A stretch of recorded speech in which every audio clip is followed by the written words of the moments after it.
día. Buen día, profe. Buen día, compañeros. ¿Cómo les ha ido? Cansadas y cansadas, me Agotado, imagino. sí. No, las cosas que me han pasado estas últimas semanas son terribles. Me olvido de subir las clases, me olvido de habilitarlas, me pierdo de reuniones. Bueno, pero veo que no me pasa a mí solamente, que le pasa a mucha gente. Creo que estamos trabajando más de la cuenta y en un ambiente social bien complejo, de mucha tristeza, de mucha desolación. Es como que es el momento preciso para hablar sobre las orientaciones éticas, ¿no? Para ver qué está bien, qué está mal, qué deseo,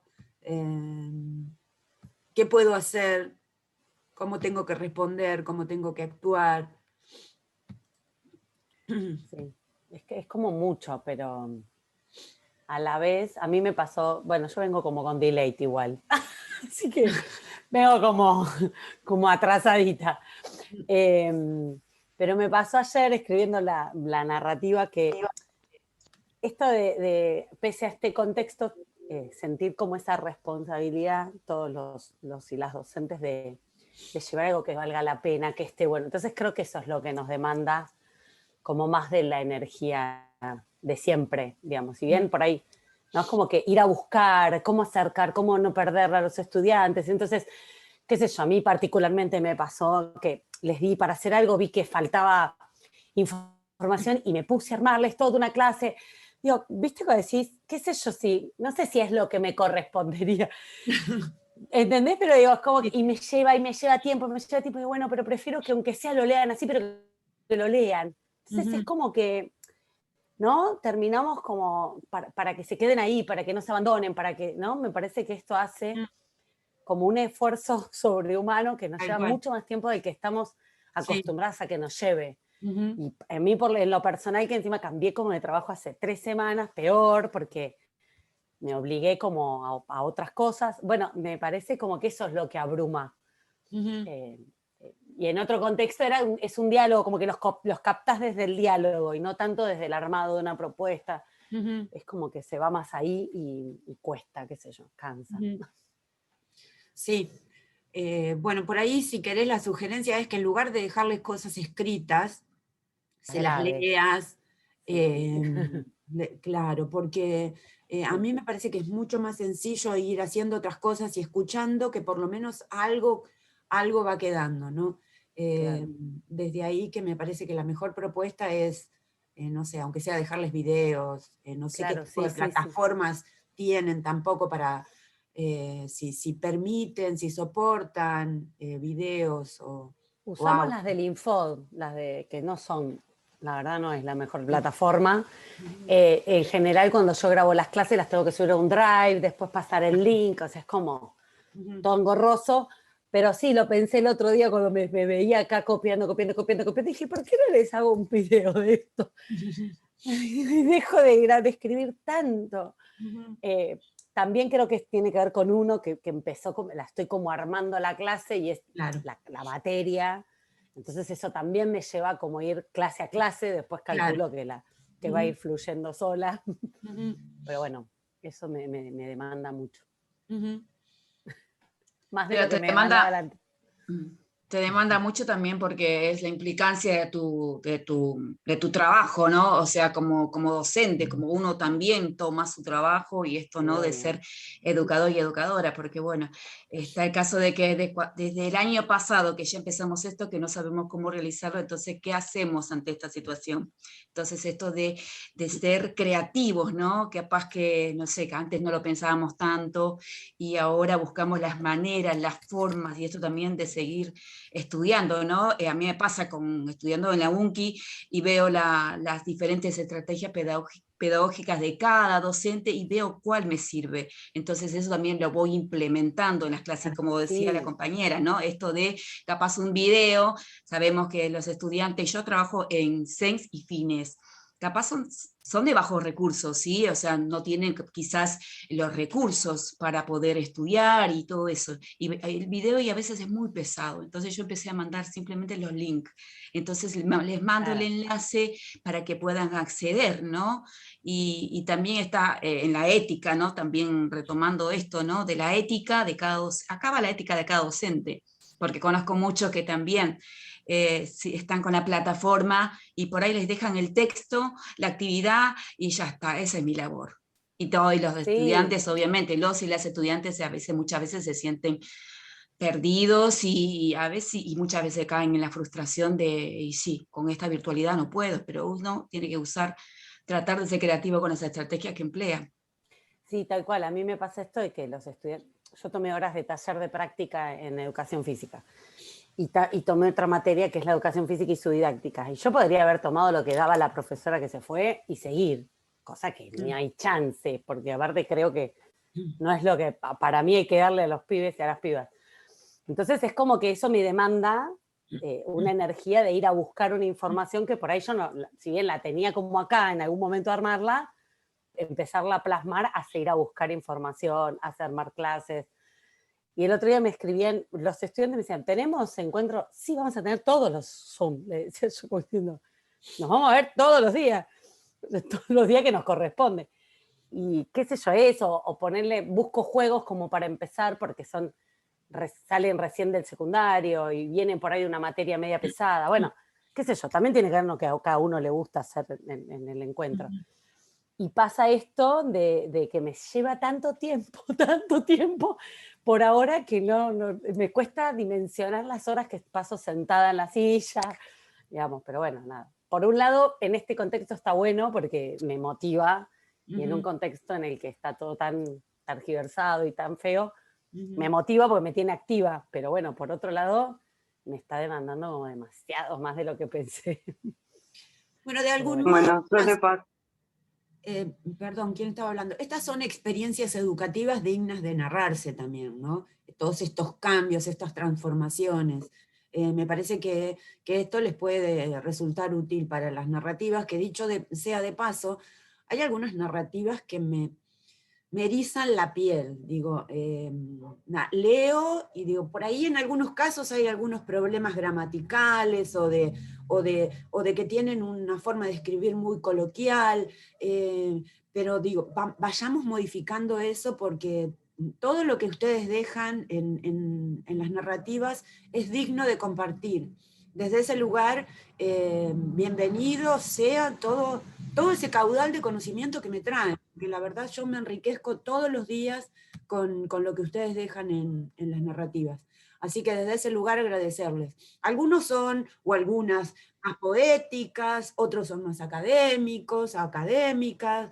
Lo importante es que sea su propia experiencia educativa y que tenga que ver con el tema, obviamente, que trabajamos, pero que tenga que ver con algo que sea de nuestros encuentros o que nuestros encuentros generen algo particular en torno a lo que les pasa en esa vida cotidiana. Y eso se está viendo en las narrativas.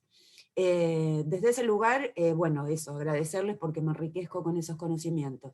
Ahora bien, por otro lado, hay muchas narrativas que están ausentes, incluso en personas que han entregado el trabajo práctico, pero que faltan las narrativas. No tiene sentido entregarlas a último momento por el deber ser únicamente, porque no se van a apropiar de lo que queremos apropiarnos, ¿no? Que es esto de ver cómo se va transformando nuestra propia... Lola, me está comiendo los libros. Salí. Salí, Lola, salí. Perdón. ¿Qué les decía de las narrativas? Que bueno, que lo ideal es ir haciéndolas paso a paso, ir viendo cómo se van transformando esos lenguajes, ¿no? Por eso digo, entiendo que están muy ocupados y muy ocupadas, pero no hace falta que escriban tanto en algunos casos, con una carilla, media carilla, en la que ustedes puedan ir explayándose sobre esa experiencia educativa, es suficiente. Bueno, desde ese lugar, digo, las narrativas por un lado y los trabajos prácticos por el otro, que fueron brillantes también, en algunos casos. En otros casos, justamente les había mencionado que iba a tener mucho cuidado en lo que hace a las normas de citación. En algunos casos hicieron un gran esfuerzo y pusieron toda ese poder en organizarlo. En otros casos no, en otros casos se dio también ese lenguaje muy coloquial. Todos los trabajos prácticos que fueron entregados están aprobados, algunos con excelentes notas y otros no tanto, pero eso no viene al caso desde mí particularmente. Yo les hubiese puesto un 10 a todos y a todas. No me va a mí en la nota, pero tampoco quiero mentirles. Digo, ahí me va el juicio de valor. Yo pongo mi juicio de valor. ¿Me gusta o no me gusta? Hay cosas que me parecen adecuadas, hay cosas que no me parecen adecuadas. Pero es mi punto de vista sobre lo que ustedes escribieron. Quiero que se entienda esto, no es un juicio de valor. Uno cuando lee un trabajo, le pone de suyo, ¿no? Lee con ese compromiso de algún modo de no mentir desde lo que a uno le parece que es adecuado, a una le parece que es adecuado. Entonces no se preocupen por las notas, porque todo esto se promedia, se va a promediar todos los trabajos que ustedes vayan entregando. Y desde ese lugar, digo, aprobados están todos y todas. Así que quédense tranquilos y tranquilas. Bueno, ahí alguien quería hablar y yo justo corté, no sé quién era. Bueno, ya que nadie habla, yo quiero hacer una pequeña apreciación. Sí. ¿Se me escucha? Sí. Porque estoy usando otro equipo. Vengo estos días con problemas con la internet, con mis cosas.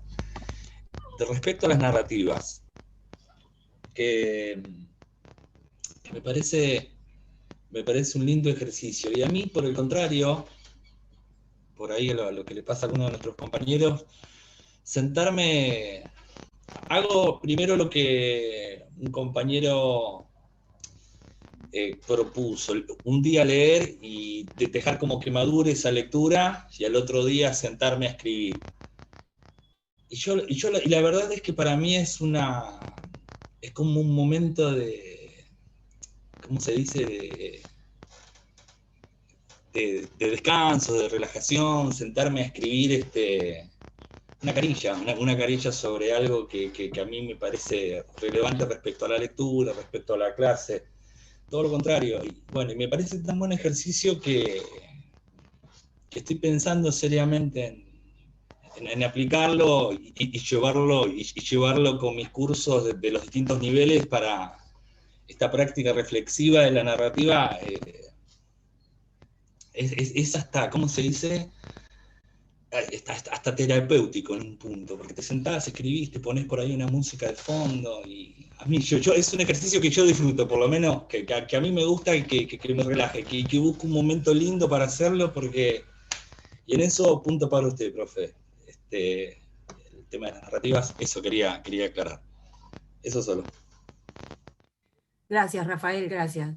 A mí me pasó perdón, profe, con la narrativa, dale. que también, como vengo así como con delay, me pasa esto de que por ahí me siento diciendo, bueno, voy a escribirla, y después me copo. Es como que por ahí cuando entro a empezarla a hacer, me pasa esto de, bueno, la tengo que, a ver, vamos. Y cuando empieza como todo a conectarse, como decía Rafael, ¿no? Como y esto lo decía este autor y por eso me copó tanto. A mí particularmente Cuyen me fascinó, entonces quedé como muy enganchada buscando el libro, a ver dónde me lo compro. Y me pasó esto como que muchas palabras que me quedaron resonando y me doy cuenta cuando entro a hacer la narrativa, no tanto cuando me quedo, digamos, bueno, la voy a hacer. Y cuando empiezo, ahí me copo. Es como que, nada, por ahí a los que están ahí como que les está costando sentarse a armarla, una vez que te sentás es como que ahí arranca la cosa. Entonces, a mí me pasa que yo no sé cómo hacer en una carilla sola. El otro día se lo compartía a Betty, a mi compañera, Betiana, y era una carilla y media. Entonces me dice, no, es una carilla. Ay, ¿cómo lo reduzco? Y ahora estoy escribiendo la otra, que ya estoy terminando, pero no sé cómo sintetizarla, porque son tantas cosas, porque es tan compleja esta labor en todo sentido, que nos sentimos atravesados por muchos factores, y más con esta situación atípica, que estamos en un escenario nuevo, por así decirlo. estamos en un escenario nuevo, pero bueno, y ese es eso, que me cuesta. Pero, ¿Cómo Jennifer, entra todo en una carilla? disfrutalo. Si vos sabés que si Sí, tenés yo lo mucho re para disfruto. pero si tenés mucho para decir, decir, bueno, escribo hasta acá, la próxima sigo diciendo más. Bueno, Claro, es lo que hice ahora. punto, Ya hice las punto, 5. guardar y decir la semana que viene, y por ahí para la semana que viene a la idea que tenías la enriqueciste con otra cosa, pero decir, bueno, hago hasta acá, es una carilla, o lo condensás en una carilla, pones punto y es como que por ahí queda colgado, pero no está colgado. También es una forma de estructura, qué sé yo. Para mí. Claro, yo por ejemplo ya hice las 5 y prácticamente ya voy por la mitad de las 6. O sea, cuando me di cuenta, estaba haciendo una y yo digo, les decía a Betty, ay, estoy feliz porque ya hice casi tengo la narrativa 5, le digo. Y cuando me di cuenta, me había leído los textos de las 6. Entonces le digo a Betty, no, le digo, tengo que empezar de nuevo con las 5, le digo. Entonces, bueno, ya casi tengo las 5, me falta pulirla, por así decirlo, achicar. Y bueno, ya arranqué con las 6, pero es como decís vos, acá el compañero, que hay tantas cosas por decir que ya voy volcando, no sé, quizás hoy seguimos, acá tengo, por ejemplo, con lo que hablábamos recién, esto de la creatividad y cómo configurarnos nuevamente, reconfigurarnos nuevamente con nuevos panoramas, y eso también, no sé, no me entra en las 6, tengo que arrancar con las 7 quizás. Bueno, No te solo eso. preocupes, Jennifer, una cosa. Si te pasás de una página, tampoco es que vas a desaprobar, así que tranquila, ¿sí? Tampoco te prives de decir lo último que te quedó por decir, ¿no? ¿Está? Sí, ahora ¿quién estaba por hablar? Perdón. Hola, yo quería agregar algo de lo que al comienzo comentaba Daniela, que creo que también una de las cosas que hace que en este momento nuestro trabajo esté como tan acelerado, que me parece que esta vez entra en juego directamente la mirada de la otra persona. A partir de la pandemia, el trabajo de los y las docentes quedó como súper expuesto, y entonces no es solamente lo que sucedía dentro del aula o adentro de la sala, no es solamente el grupo con el que trabajaba, sino que está toda la comunidad viendo cuál es tu manera de trabajar, cómo trabajás, qué es lo que ofreces, qué es lo que se enseña, y antes quizás todo eso no estaba tan en juego como ahora.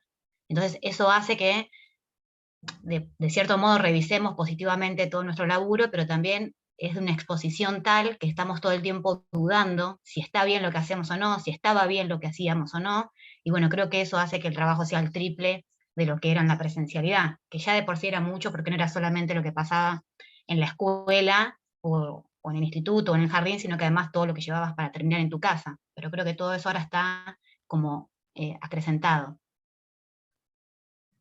¿Paula era quien estaba hablando? Sí. Sí, Paula. Sí, es cierto, la vigilancia y el control se ha exacerbado con esto de las redes, pero de algún modo nos pone frente al tema que estamos tratando, que es con cuál ética vamos a trabajar, ¿no? ¿Cuál ética va a ser la que va a, de algún modo, a orientar nuestras conductas?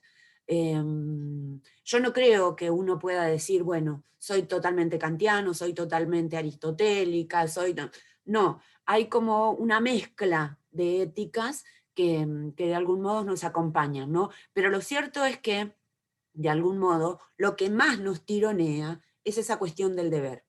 Y a mí me parece que lo que necesitamos para nuestra plenitud, si ustedes quieren, para nuestra felicidad, entre comillas, si hay algo que se pueda llamar felicidad, es no olvidarnos de nuestro deseo, ¿no? Entonces, ser felices, pero al mismo tiempo pensar en nuestro deseo. Entiendo que todo esto que nos lleva a los olvidos, a las confusiones, al estrés, de algún modo, tiene que ver con esa carga de deber que llevamos encima, ¿no? Con esa mochila de camello, como dice Nietzsche, que de algún modo cargamos deberes. Y no nos permite, de algún modo, y caminar sobre el deseo, ¿no? Que nuestro deseo, y estoy segura de esto, nuestro deseo es hacer las cosas bien o adecuadamente, o si no existe algo que sea bien, adecuadamente. ¿Y qué sería eso, bien o adecuado? Y llegarle a cada uno y cada una de los estudiantes y las estudiantes, ¿no? Me parece que por lo menos yo lo miro desde ese lugar y creo que nuestro compromiso, aunque parezca superfluo en algunos de nuestros colegas, tiene que ver con eso, tiene que ver con la necesidad que nos pone ese deseo de hacer las cosas bien o de la mejor manera posible, ¿no? Entonces me parece que es un buen momento para pensar en esas éticas que de algún modo nos circulan a nuestro alrededor, tratando no de seguir cargando en la joroba del camello, sino todo lo contrario, de tratar de ir liberándonos en eso que es lo que podría llamarse, entre comillas, la felicidad del trabajo, ¿no? La felicidad de nuestro trabajo que es con el prójimo, ¿no? Con otras personas que están ahí del otro lado. Nada, yo no digo que tenemos que ser buenas personas, por eso insisto en que tenemos que ser felices, buenos y buenas, y si no lo podemos ser, si no podemos ser buenos y buenas, tenemos que de algún modo ser felices. Esto implica poner por delante el deseo, y no el deseo de hacer cualquier cosa, ¿no? Sino el deseo que puede enmarcarse en ese compromiso del deber. Nada, estoy mezclando por ahí un montón de éticas para que de algún modo vayamos comprendiendo que no hay una sola ética que nos guíe. Y que de algún modo, si bien la ética tiene que ver con el deseo, también tiene que ver con el deber, ¿no? Y desde ese lugar me parece que dejarnos llevar únicamente por el deber es complejo, es incomprensible y es antihumano, por llamarlo de algún modo, ¿no? Entonces, pongamos un equilibrio entre el deseo y el deber, que me parece que nos va a permitir disfrutar mucho más de nuestro trabajo cotidiano, ¿no? Y dicho esto, ahí Silvia me levantó la mano. Adelante, Silvia. Hola, buenos días a todos y todas. Sí, te estoy escuchando y es un poco lo que me vino pasando en estas últimas 2 semanas, que vengo atrasada con las narrativas, los escuché a todos atentamente y bueno, medio que en esto que hablamos del deber ser, no te digo que me deprimió, pero más o casi, porque los veo muy entusiastas. Y la verdad que yo tuve 2 semanas bastante complicadas en esto de sentarme y hacerme el espacio, porque tengo 2 hijos adolescentes que si bien se manejan sus tareas solos, tienen que ir acompañados, ¿no? Me consultan mucho por las tareas, están sobrecargadísimos, y tengo otro más chiquitito en primaria, que es el que más necesita de mi apoyo ahí continuo.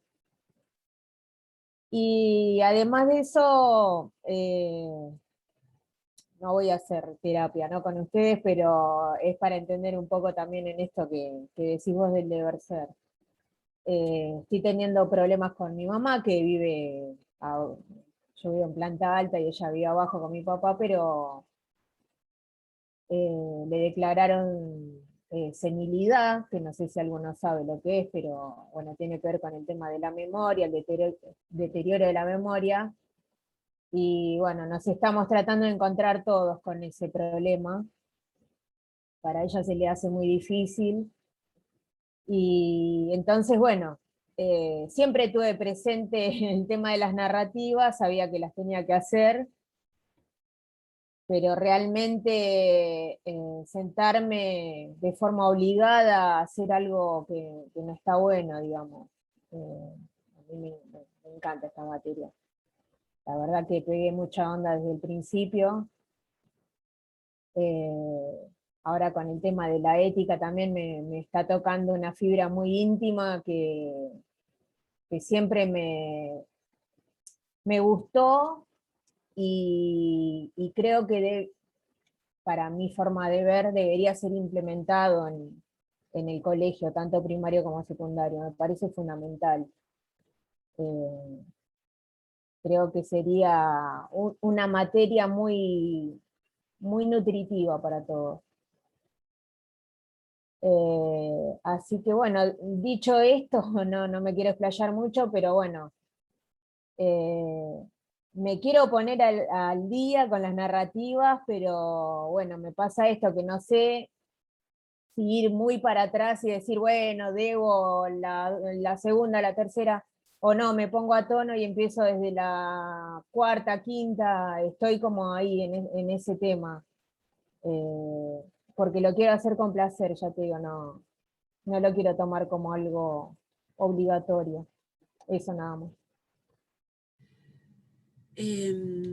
Me quedaba pensando en esto de que una cosa es dialogar sobre ética y otra cosa es moralizar. Digo, ¿no? Entiendo que hasta ahora lo vamos a ir descubriendo.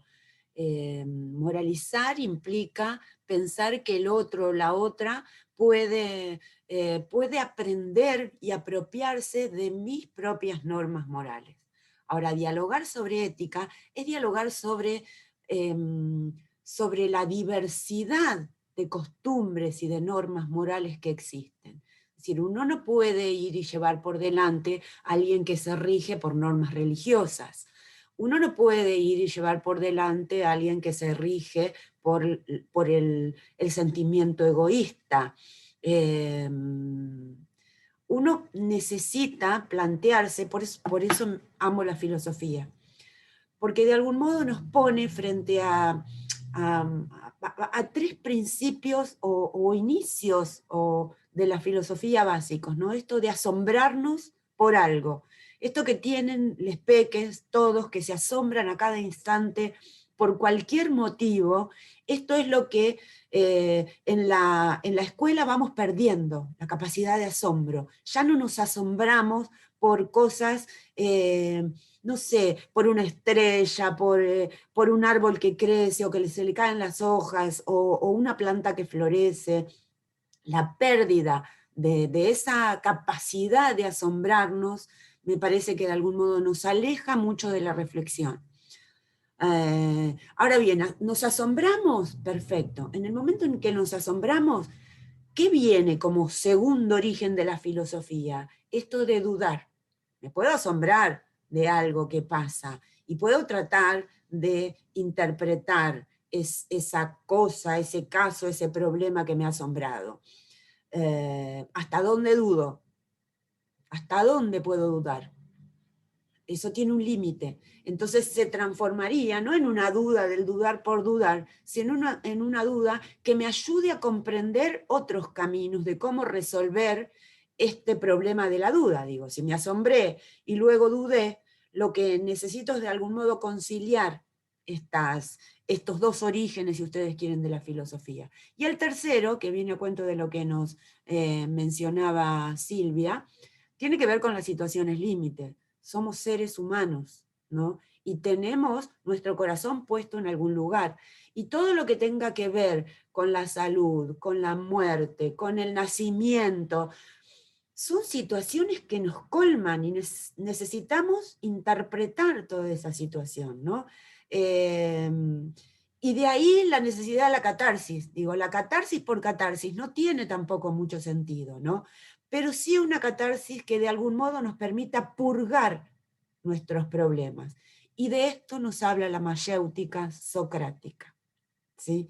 ¿Qué quiere la mayéutica socrática en ese repreguntar y preguntar? De algún modo quiere que hagamos una catarsis que nos permita reconocer ese conocimiento que nos está circundando, ¿no? Damos a luz, parimos un conocimiento que teníamos, esto que parece muy mitológico, ¿no?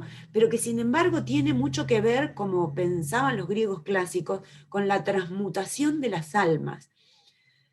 Yo tengo el conocimiento en mi alma, lo traigo, pero resulta, como mencionan esos mitos, que cuando nazco, paso por el río del olvido y olvido todos esos saberes que ya tenía en mi alma, mi alma que viene transmutando en muchas otras cosas de la vida. Entonces necesito volver a apropiarme de ese saber que mi alma no recuerda. Y ahí el momento de la anamnesis, ¿no? De lo que voy a recordar. Esa anamnesis me llega a partir de esa purga, ¿sí? A partir de ese trastocamiento que me da la situación límite y que hace a la descarga, al testimonio, ese testimonio de lo que de algún modo me está haciendo sufrir, me está haciendo padecer en esa situación límite, ¿no? Entonces, digo, esto que parece una terapia grupal, en realidad lo que busca es pensar en cómo la filosofía, ¿sí? La filosofía nos tiene que permitir comprendernos como seres existentes, existimos, y en esa existencia, en ese existencialismo, si se quiere, pasan cosas a nuestro alrededor, y no podemos hacer oídos o vista o cerrar los ojos. Porque de algún modo nos perturba y de algún modo entonces el psicoanálisis y no la psicología, me refiero al psicoanálisis, es una teoría filosófica. Está basada en un mito, en el mito de Edipo, y en el mito de que hay algo que conocemos conscientemente, pero también hay algo que es lo preconsciente, o lo que está más allá de este consciente, ¿no? Es como que está semioculto. Eso que está semioculto son las normas, ¿sí? Las normas de la cultura, las normas de nuestros padres y nuestras madres, las normas del conocimiento científico, del conocimiento en general. Eso que permitimos a veces que salga, eso que a veces decimos, pienso esta cosa, creo en esta otra, concibo tal o cual conocimiento, en algunos momentos también está oculto, ¿sí? Y no lo dejamos salir por completo. Eso que nosotros conocemos como el inconsciente, ¿sí? A partir de Freud, obviamente, pero que también conocemos como el ello. El ello es eso que está olvidado. La catarsis, la anamnesis, nos permite recordar ese saber, si ustedes quieren, ancestral, ¿no? Ancestral, que viene en nuestra memoria de especie, en nuestra memoria de especie como una especie que se maneja en función de costumbres, de cultura, ¿no? Bueno, eso, digo, no te preocupes Silvia, no se preocupen en líneas generales, cuando uno hace una catarsis en este sentido, en eso que nos pasa, de algún modo estamos filosofando. Ahora, cuando esa catarsis se vuelve, bueno, una reunión de padres y madres, por ejemplo, que yo recuerdo lo que renegaba en esas reuniones de padres y madres, de que mi hijo es el mejor, de que mi hijo hace tal cosa, de que mi hijo... Bueno, ese tipo de catarsis no nos van a llevar a ningún lado, ¿no? Más que al rumor, al chisme y a las discusiones. Pero cuando la catarsis tiene mucho que ver con eso que nos pasa como existentes, como pura existencia, me parece que es muy importante para comprender todo lo que nos puede colaborar la filosofía para comprender y comprendernos, ¿no? Bueno, eso, no tenía pensado hablar de esto, pero bueno, va surgiendo el tema de cómo capitalizamos el conocimiento de la filosofía, ¿no? Y la filosofía no en el sentido de la filosofía académica de la que estudia únicamente los pensadores y las pensadoras, porque esa de la cita es muy importante para la academia, pero si no nos colabora en los problemas de la vida cotidiana, tampoco tiene mucho sentido.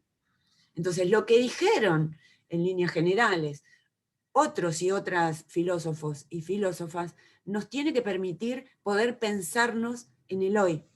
Entonces, recuperar algunas de esos saberes que nos legaron en el mundo de la filosofía, y por supuesto que trabajo en la academia y que utilizo la filosofía oficial, por llamarla de algún modo, en el fondo, esa filosofía oficial, y por eso se llama filosofía, ¿no? Sofía es conocimiento, es saber, ¿no? Y filo es lo que tiene que ver con el amor, con el compartir con otras personas, ¿no? Con la filialidad, ¿no? Con lo que tenemos enfrente. Entonces, filosofar me parece mucho más adecuado que pensar en una filosofía de tipo académica. Y filosofamos... Sí, yo le quería decir algo a Silvia más que nada. Yo recuerdo por ahí, te va a servir un poco para la narrativa 3, donde vos habías compartido algo, no me acuerdo exactamente de qué hablamos ese tema, bueno, que veíamos el material de clase, y a mí, bueno, me quedó también, y me acuerdo de Silvia por eso, porque había comentado algo de ataques de pánico que había tenido en un momento de su vida, si no me equivoco, no, sí. Y también puedes trabajar con Heidegger, que decía esto, ¿no? Vivir para la muerte, algo así, y Levinas vivir para la vida. Entonces yo pensaba emplear esas cosas, y eso, ¿no? Como me sentí interpelada también por tu relato, ¿no? Por tu experiencia, ¿no? Y eso puedes Claro, emplearlo en tu narrativa, esa vivencia que conté que tuviste y ese tenía, compartir. sí, conté que tengo trastorno de ansiedad y hace 2 años que estoy en tratamiento. Que bueno, coincide con esto que estamos hablando por ahí un poco, porque en ese momento cuando me agarra la crisis de ansiedad, lo que pasó es que mi cabeza dijo basta. Estaba muy saturada con esto del deber ser justamente. Y en estos 2 años de aprendizaje, que obviamente hago terapia, entendí eso, un poco de lo que estamos hablando. No tiene sentido el deber ser cuando no somos felices. Cuando no hay disfrute.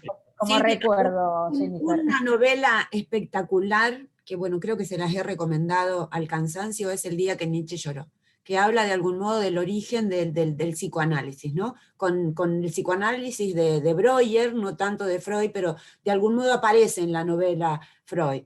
El hecho es, bueno, hay ahí un diálogo obviamente entre Breuer, que es el inventor del psicoanálisis, y Nietzsche, que es muy interesante. Es muy interesante para leerlo con tranquilidad, porque, bueno, por lo menos a mí me resultó útil para comprender un montón de cosas de la vida, ¿no? La vida como existentes, ¿no? Que tiene que ver con todo esto, con la familia, con el trabajo, con los amigos y las amigas. El día que Nietzsche lloró es una novela de un psicoanalista judío, que bueno, de algún modo es una novela histórica porque hay personajes históricos, de algún modo mezcla la ficción con la realidad, pero leyéndola en clave psicoanalítica es bien interesante para pensar el mundo de la filosofía, de la ética, sobre todo de la política y de nuestras memorias ancestrales, ¿no? Cuando digo memorias ancestrales me refiero a la memoria de la especie, a todas esas normas que se fueron. La ética existe porque somos seres en el mundo, de algún modo egoístas, somos seres egoístas y surge la ética en función de no matarnos los unos a los otros, ¿no? Los animales, si tienen ética, no lo sabemos, pero seguramente no lo necesitan, porque ellos tienen una memoria de especie que me da la sensación de que es muy solidaria, ¿no? No sé, una abeja nunca le va a mentir a una compañera de dónde está, de dónde puede ir a buscar su alimento. Una hormiga nunca va a hacer que una de sus compañeras se pierda en el camino hasta que llega al hormiguero. Entonces eso, creo que nosotros como animales hablantes y egoístas, porque la persona que diga que no es egoísta miente, porque siempre hay un egoísmo, una egolatría en nuestro interior, entonces nosotros y nosotras necesitamos de la ética, de una ética que nos permita orientarnos en función de las alteridades, ¿no? De lo que hay a nuestro alrededor. Eso. Bien. Temas de la lectura. Entiendo que estamos ocupados y ocupadas, pero me gustaría saber cómo vamos con la lectura. Ahí les dejé algunos videos que en realidad son del año pasado, ustedes habrán visto, pero que como esta es una materia presencial, pero bueno, está ahora en manos de la virtualidad, el año pasado había elaborado esos videos que aproveché este año para enviarles a ustedes. Porque de algún modo, bueno, van narrando esto que tiene que ver con el material de lectura. ¿Alguna complicación con ese material? No tuvimos clase la semana pasada, entonces ya tenemos como 2 clases, la quinta y la sexta encima, y las 2 hablan del tema de la ética, ¿no? De esa pregunta, de qué ética hablamos. Tomamos la palabra en la unidad anterior, en esta unidad queremos saber con qué ética tomamos la palabra, ¿no? Mediante cuál de esas éticas. Entonces mi pregunta es, ¿hay alguna complicación con la lectura?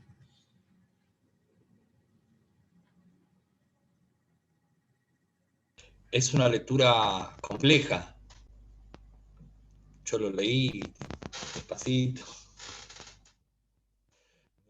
No se dejaba leer así nomás. Pero está bien. Me he marcado en algunas cosas, pero no encuentro dónde.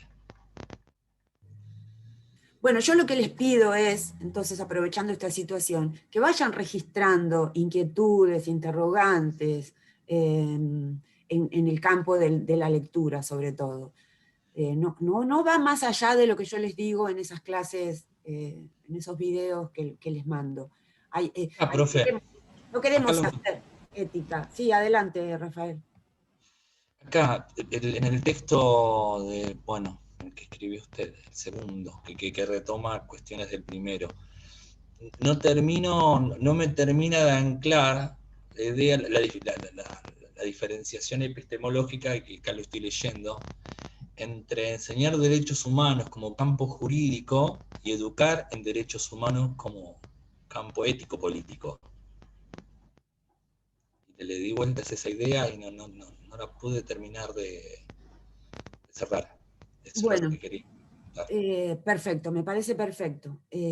A ver, ese texto que les dejé tiene que ver con mis investigaciones, obviamente. Yo no concibo la labor docente sin investigar, ¿no? Entonces hay algo de la investigación-acción que permea mis posibilidades de dialogar con ustedes. Mi corazoncito de investigación está puesto en la enseñanza y el aprendizaje de los derechos humanos. Eso que, de algún modo, y mi corazón de pedagoga, obviamente, me pone en este tren de ir elencando metodologías de enseñanza y aprendizaje. En el caso de mi primera investigación, esas metodologías tenían que ver con la enseñanza de los derechos humanos. Algo que me quedó pendiente fue justamente esto que me surge, ¿no? Cada investigación nos va brindando la posibilidad de nuevas hipótesis. Esa hipótesis que me deja el primer libro tiene que ver con esta diferenciación epistemológica. ¿Por qué no es lo mismo enseñar y aprender derechos humanos como campo jurídico que como campo ético-político? Porque el campo jurídico es propiamente pensado para enseñar y aprender normas que a veces no tienen sentido, son normas internacionales. Y el sujeto de derecho de las normas internacionales es cada uno de los estados parte de las Naciones Unidas. ¿Esto qué implica? Que si esas normas están elaboradas en ese campo de política internacional que es las Naciones Unidas, entonces quienes participaron de la elaboración de esas normas son justamente cada uno de los estados parte. ¿Sí? ¿Me siguen? En nuestro caso, Argentina. Nosotros tenemos con rango constitucional una serie de convenciones de las Naciones Unidas que tienen que ver con los derechos de infancia, los derechos de las mujeres, los derechos de las personas con discapacidad, los derechos de las poblaciones originarias, hasta ahí no más, pero bueno, de algún modo, las principales normas internacionales que protegen derechos están en nuestra Constitución. Eso no impide que se violen, no lo impide de ninguna manera. Hay gente que no tiene alimento, hay gente que no tiene trabajo, hay gente que no tiene educación, hay gente que no tiene salud o que tiene problemas con sus sistemas de salud, ¿sí? Entonces, nosotros y nosotras que seríamos los propietarios y propietarias de algún modo de esas normas de derechos, porque son para nosotros y nosotras, en el campo internacional, esos derechos son de los estados. Entonces, los estados bajan esas normas duras al nivel nacional, pero hete aquí que esos estados violan, ¿sí? Por acción o por omisión, digo, porque los violan porque, no sé, hay una... intervienen en una protesta social, por ejemplo, y golpean a quienes están protestando, eso es violar los derechos humanos, el derecho a huelga, el derecho a protesta, en sentido de acción. Acciona el Estado contra un derecho. ¿Sí? Cuando omite, cuando actúa por omisión, el Estado viola derechos porque no capacita al personal de la fuerza pública, al personal de salud, al personal de educación, como somos nosotros y nosotras, en términos de comprender el respeto hacia las normas básicas de derechos humanos: salud, alimento, educación, no discriminación. Son normas básicas de derechos humanos, y que están en todas las éticas, si ustedes quieren, ¿no? Incluso en la ética del deber ser categorial como la de Kant, ¿no? Entonces, avasallar la dignidad de una persona, discriminándola o no permitiéndole el acceso al alimento, a la salud o el derecho a protestar, de algún modo, es... Si se actúa, es decir, si el Estado actúa con su poder de policía y de algún modo impide la protesta, está actuando por acción. Si no permite que las fuerzas públicas, o que en realidad todo funcionario público y toda funcionaria pública comprenda esas normas, está actuando por omisión. De algún modo está violando los derechos humanos. Pero todo eso tiene que ver con una serie de normas que en realidad, normas jurídicas, ¿no? Que si bien nos guían y nos constituyen, no es lo más básico en el campo educativo. Lo más básico en el campo educativo es lo que tiene que ver con la ética, ¿sí? Con la cuestión ética y la cuestión política. Somos seres políticos. Y la política no tiene únicamente que ver con la política pública. La política tiene que ver con una ideología, y lo vamos a hablar en la próxima unidad. Toda política, o todo lo que está cubierto de cuestiones políticas de la polis, estamos aprendiendo eso, ¿no? Lo que es de la polis, todo eso es política. Y si es política, tenemos que dialogarlo en el aula de jardín de infantes, en el aula de primaria, de secundaria, de nivel superior. Y no me refiero solo a la política, sino que me refiero a lo político. Lo político, que justamente es lo que tiene el campo ideológico por detrás, ¿sí? Entonces, si se violan o se han violado en la historia los derechos humanos individuales y colectivos, se han violado por acción y por omisión. Y eso tiene mucho que ver con factores de ideología política fundamentalmente, ¿no? No es lo mismo un gobierno de tipo, entre comillas, popular, que está preocupado por el tema de la salud, del alimento, del trabajo, de la educación de su comunidad, incluso de la vivienda de su comunidad. No es lo mismo un gobierno de ese tipo que un gobierno esquizofrénico, y perdónenme la palabra, que por un lado está pensando en que tenemos derecho a la educación y que tenemos que asistir a las escuelas, y por el otro lado está coartando el derecho a la salud de los estudiantes y las estudiantes, y de su familia, y de la familia de los educadores y las educadoras. Entonces, si no comprendemos lo que hay de ideológico detrás de cada sector político, no vamos a poder decidir. Y no estoy diciendo que uno es bueno y el otro es malo. Estoy diciendo que tenemos que tener los argumentos para poder dialogar en torno a esas direcciones en lo político. ¿Sí? Lo político es lo que tiene que ver con nosotros como animales, son politicón, decía Aristóteles. Esto es, somos animales políticos. Som logom, somos animales que hablamos, y porque hablamos tenemos política. ¿Sí? Y no podemos desprendernos de la política. Porque aunque no podemos ser neutrales, no existe la neutralidad. No existe la neutralidad ética, no existe la neutralidad política. Y desde ese lugar necesitamos dialogar pacíficamente, porque es probable, a ver, la ideología tiene anteojos de un color determinado, y cada corazón está puesto a partir de una ideología política particular, que de algún modo está tan encasillada en esa ideología, que a veces no puede ver que hay cuestiones que están equivocadas. Y por eso necesitamos ser pluralistas, ¿no? Entonces, es probable que la ideología de un tipo y la ideología del otro, en ese diálogo entre iguales, pueda llegar a un acuerdo o no, eso no importa. Lo importante es que la semilla de la reflexión ya fue puesta desde el otro lugar. Pero esos anteojos no me permiten capitalizarla. Entonces, si por un momento nos sacamos esos anteojos, vamos a poder dialogar en comunidad con múltiples ideologías. Lo importante es no coartar ese derecho a dialogar sobre lo político, ¿sí? Porque lo político de algún modo genera las políticas públicas que como educadores y educadoras de algún modo nos guían, nos orientan, ¿no? Hay unas leyes básicas de educación y tenemos que orientarnos por ellas. Nada, siempre recuerdo, yo todavía trabajaba en el profesorado, cuando comenzó toda la consulta por la ley de educación nacional, ley de educación nacional que nos rige todavía, ¿no?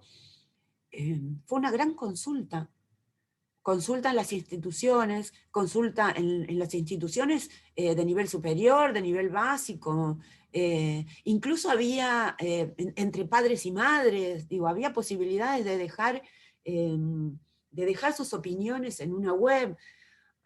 Yo creo que fue una de las leyes más consultadas de todas. Si se capitalizó o no todo lo que se dijo, bueno, lo único que hace falta es leer la norma y uno puede ahí darse cuenta si se capitalizó o no. Lo importante es que la civilización y la barbarie están juntas siempre en la humanidad. De algún modo somos bárbaros y de algún modo somos civilizados. Y estamos ahí, ¿no? Entonces, no coartar lo que tenemos de barbarie implica esto, implica pensarnos que probablemente eso bárbaro venga de la mano del deseo, y lo civilizatorio venga de la mano de la norma, de lo que tiene que ver con el orden, ¿no? Con el deber, ¿no? Y entonces insisto en esto, en política, en ética, en educación, tenemos la conjunción de ir entre el deseo y el deber, ¿no? Entonces necesitamos comprender eso que nos han dicho a lo largo de la historia de la filosofía quienes trabajaron en torno a ella. Entonces vuelvo, Rafael. No es lo mismo educar en derechos humanos, que es un campo ético-político propiamente dicho. Hacen falta de algún modo las normas, pero necesitamos comprender la política, lo político y lo ético. Que enseñar y aprender derechos humanos como un campo jurídico. Digo, el abogado o la abogada va y aprende las normas de los derechos humanos porque las necesita para su trabajo cotidiano, forman parte de su profesión. Pero un abogado puede llegar a defender cosas indefendibles en sentido ético y en sentido de lo político, ¿no? Entonces, ese sería un campo jurídico, el campo que únicamente trabaja las normas constitucionales, las normas del derecho internacional. ¿Sí? Porque yo te puedo decir que tengo derecho a la educación, pero ¿la educación cómo? Claro, todos y todas tenemos derecho a la educación, ¿sí? Pero el derecho a la educación no es solamente el derecho de aprender, también es el derecho de enseñar. Y entonces hay una controversialidad en el derecho a la educación, que tiene que ver con el derecho de nosotros y nosotras como educadores y educadoras, y con el derecho de nosotros y nosotras como, como quienes estamos del lado del aprendizaje, ¿no? Y entre nosotros, quienes supuestamente educamos y quienes supuestamente aprendemos, hay un Estado que dirime ese conflicto. Y además, por detrás, algo así como un inconsciente colectivo, hay unos medios, ¿sí? Unos más media, unos medios masivos de difusión, que desorientan, que desinforman. Y entonces te vienen y te dicen que tiene derecho tiene más derecho el que está en la cárcel, tiene más derecho el ladrón que la víctima. Y ahí tenés otro derecho controversial que tenemos que poder comprender. Los derechos humanos son derechos humanos porque son para todos y para todas, ¿sí? Incluso para quienes están privados de libertad, incluso para quienes cometen delitos. Hay algunos delitos que nunca se pagan, ¿sí? Delitos a los que históricamente nos han acostumbrado, y no solamente en nuestro país, sino en otros países. Por eso existen delitos que no prescriben, los delitos de genocidio, por ejemplo. Esos son delitos que no prescriben, pero sin embargo tampoco hay tantas personas penalizadas por haber quebrantado esos derechos humanos, ¿no? Entonces, esto es largo de explicar y no corresponde a nuestra materia de algún modo, pero vale pensarlo. No es lo mismo enseñar y aprender derechos humanos como un campo jurídico, como un campo de normas, únicamente, que enseñar, que educar en derechos humanos, que tiene mucho más que ver con los factores ético-políticos, y no solamente con los normativos. Se me murió Rafael, no lo encuentro, a ver. Ahí estás. Bueno, no sé si alcancé a explicarlo, pero más o menos eso, de eso se trata. ¿Qué más? Ahí Marina me levantó la mano. Sí, hola, ¿qué tal? Quería comentar algo con respecto a lo que decías, que, bueno, después aclaraste que no era campo de nuestra materia, pero quería mencionar una cuestión nada más. Yo en una oportunidad había leído un libro que se llama Derecho Penal, de Eugenio Zaffaroni, y es muy interesante el análisis que él hace, por lo menos al principio, que tiene que ver con esto de que muchas veces se advierte como el derecho humano de los delincuentes, ¿no? Como que está muy socializado, sobre todo por los medios de comunicación, y mucha gente lo sostiene, sin pensar un poco más allá de eso, ¿no? Y en términos generales, él, entre otras cuestiones, relata cuál es el público o el actor al que se destina ese señalamiento y ese juicio, digamos, que tiene una determinada característica, y que si uno analiza sociológicamente la población dentro de lo que es el sistema carcelario, encuentra una similitud, ¿no? Todos tienen un color determinado de piel, en general, o son de alguna nacionalidad, digamos, referida, cumplen con distintas, se visten de una manera, hablan de tal manera, entonces está como todo muy cuadradito. Y cuando él hablaba en términos reales, quienes más impactaron, ¿no? En la masividad, ¿no? de asesinar gente y demás, eran los propios estados. Entonces ahí es como que él, digamos, rompe un poco esta cuestión de seguir, digo, está mal, sí, obvio, yo no voy a celebrar el crimen de nadie, pero digo, cuando uno empieza a analizar la cuestión, dice, bueno, pará, pero en realidad muchas veces son los propios estados los que generan impactos mayores y matan más gente, y eso no está tan cuestionado, o por lo menos no se le dedica tanto tiempo. Bueno, nada, eso, quería aclarar eso.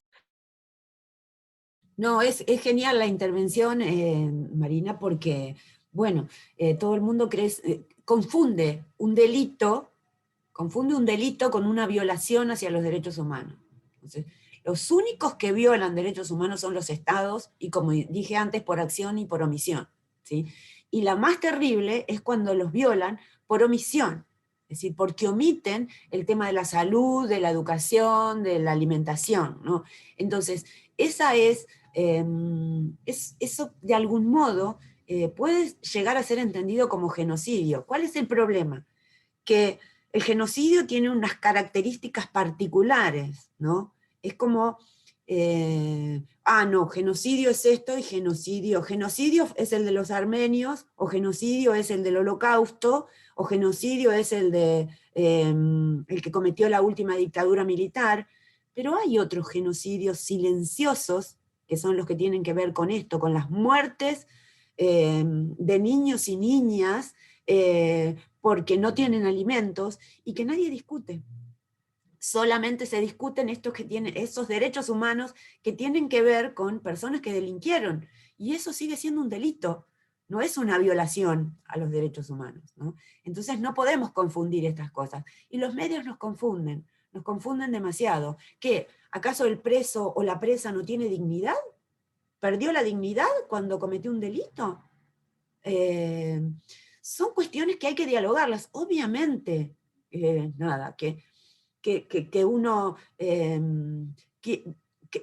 no vive en estado de naturaleza, uno vive en una sociedad civil, y en esa sociedad civil hay normas de conducta que tienen penalidades si no se cumplen.